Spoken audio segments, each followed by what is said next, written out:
I just remember Yes. you being the one to announce his status as a fugitive from justice, tapos po directing law enforcement agencies to arrest him. Meron ba silang obligation to give updates to you, yung law enforcement agencies? Yes, as soon as they have him na in their custody, yes, they have the obligation to arrest. Kasi definitely, I would be the official of the Philippine authorities, basically, to for which his custody would be, I would be in charge of him. So sa ngayon po, may updates na po bang binigay? Wala po. Wala po. Hindi, nga, we're trying to validate, no? I'm checking with the NBI, where is this coming from, no? Where is this coming from? Baka naman kasi yung nagbibigay ng nagpapapansin lang, or it's a diversionary. We don't like to preclude anything, no? But based on this, wala kaming validated information.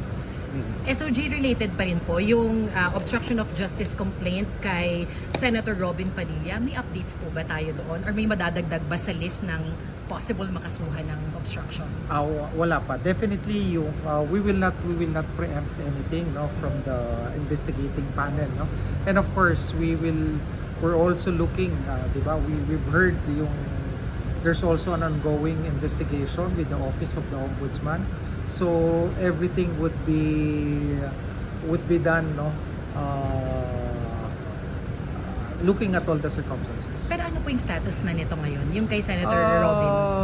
We're wrapping up on the findings, on the factual findings on the matter, and after that we will consult with the NBI on the appropriate charges if need be, and given the findings of fact, no, if it can if we do find them as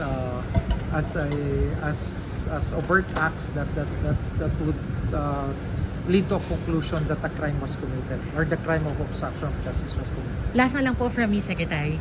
Meron siyang recent public statements just a few days ago, si Senator Robin Padilla. Sinabi niya na sinabihan niya daw si Senator Bato na magtago na muna. Will that be considered in your resolution of the complaints? Actually, pag tinignan niyo po yung trabaho namin ng mga fiscal natin, no, we look at the totality of the circumstances.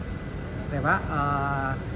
His utterances before, after, his actions during the incident, diba? And actions after would really show proof of kung ano yung nasa yung mindset niya, 'di ba?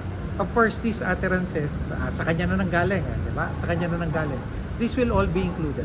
This will be included in the determination of yung possible culpability ng particular personalities. I'm not saying names, pero 'di ba?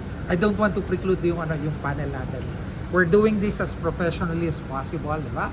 I don't want to preclude yung prosecutors. I don't want to put pressure on them because I respect their judgment.